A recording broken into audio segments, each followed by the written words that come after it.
Dada ibani ki anniversary ne adugi chaba lakchabane 4th anniversary ne ngasi se hanaki anniversary sidi kwai dai tangba posak ama phangge ai gift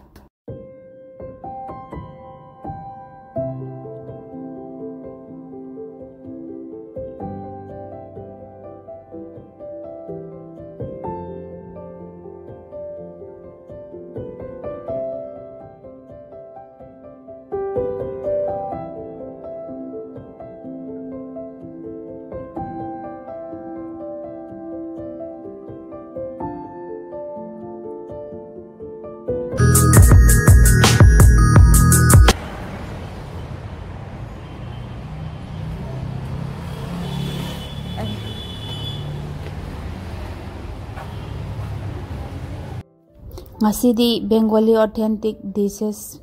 makai chajage anniversary ga mari lainana dada ipani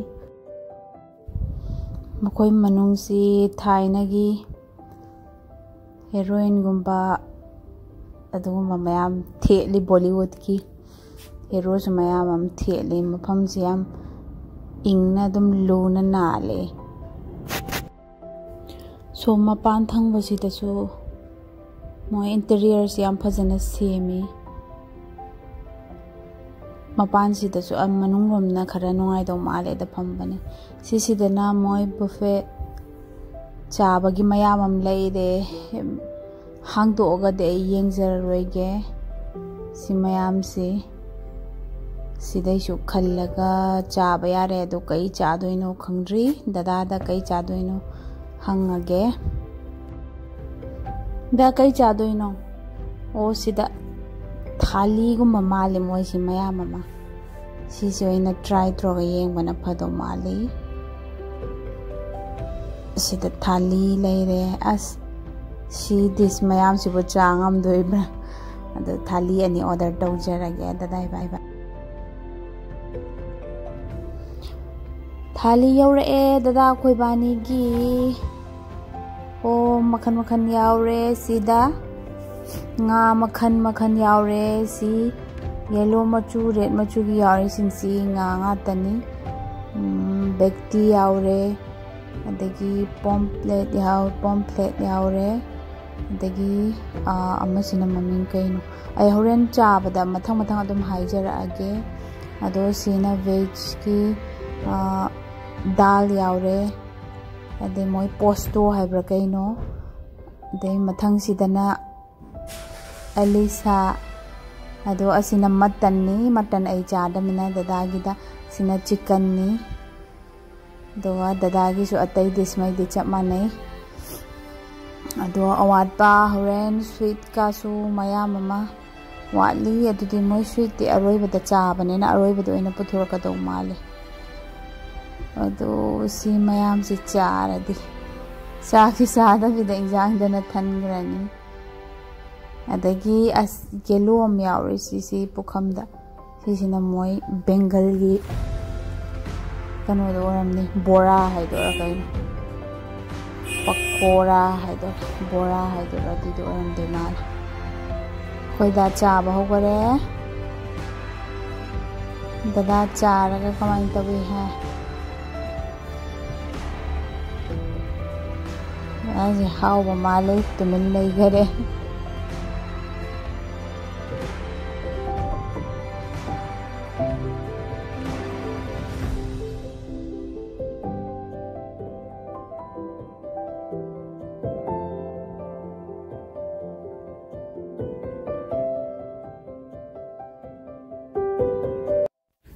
hi मयाम mayam se nongai na pan birim na dro nongai na leibiyu ko mayam akhoi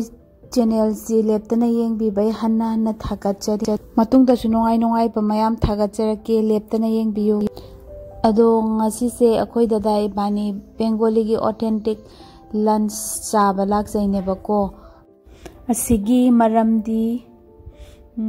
maramdi kaino maramdi ngasi se dada ibani gi anniversary ne dugi chaba lak sabane do chahi mari sube anniversary. Aduga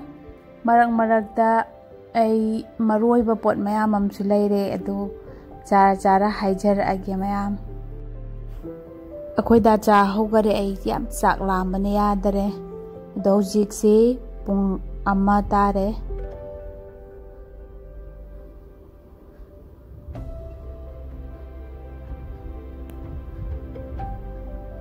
Duga kaino dadana isi Bombay dak yam hawe hai karambano. Oh nga si yamandana karbam khangdare sida achawam ya isu male Bombay dak say taste tawraga mo haijar age mayam sina chicken dada ibani khetnari se dada ina matan aina chicken kan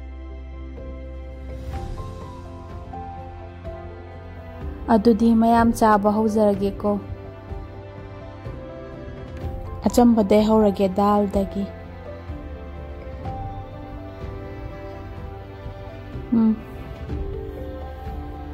adum chamna hawe moi dal che mathena yame chak na yamde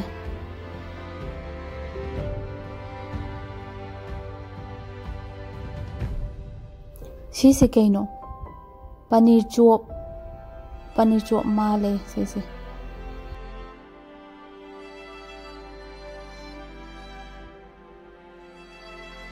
hawe dal ne mathang taste tawrake moi sigi ne kangbu gi dit chanabi oina injang am charing da atopa injang am lanjinde amamam loiraga aduga amam cha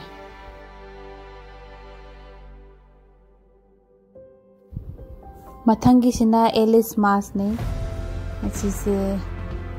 se muk taste tawraga haijar age Alice kusom sawe simaside singa se hawdi am hawba duga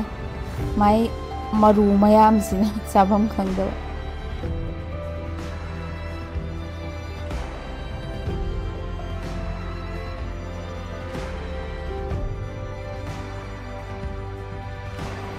hawe amna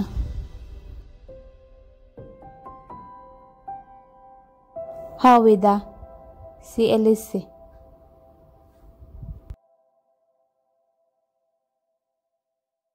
marubudi yam yawe adusu nga chawbana marudi kidang hanthabe hele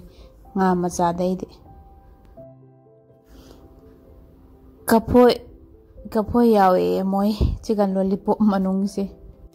sisina kai haigeda bedki hai banga adune sise fajan hawe simade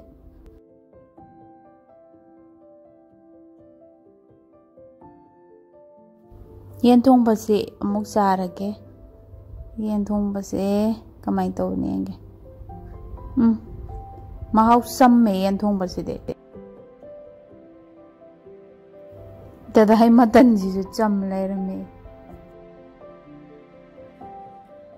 sisina dada na haibado kai nga haigare pomfret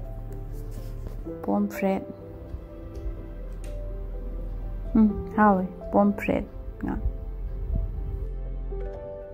vegetable ge male simana kai hagre da se posto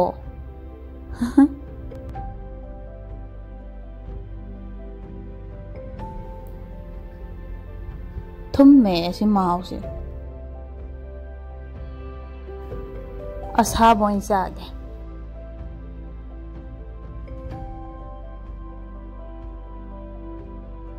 ai anniversary ga mari leinana khwai dai tangba gift am phange gift to di mayam hojiki di secret oina thamjarage kona oina hairage matang sabada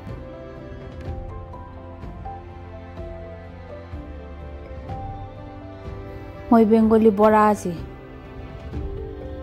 mahau se samme changhai boina sirolipop se chaage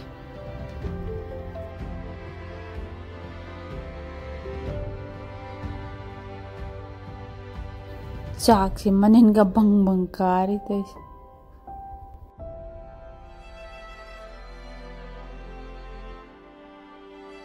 chicken lollipop से try तो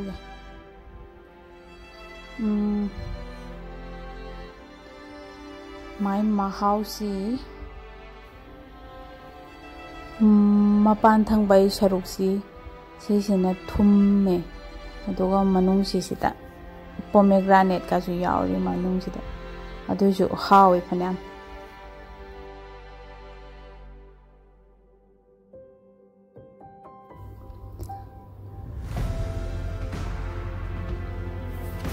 सिदना मोइगी desert मै लेरे पापड़ अदगी tomato चटनी अदुगा रसगुल्लागा मोइसिदा पेदा से बॉम्बे दक्का मखल अमगा चानी माना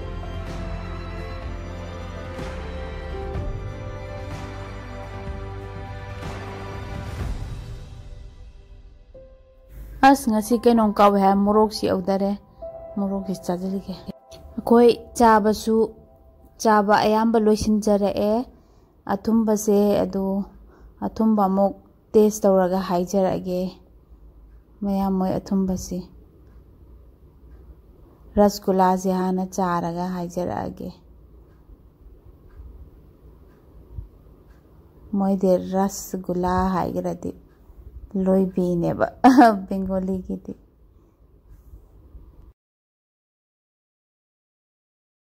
रसगुल्ला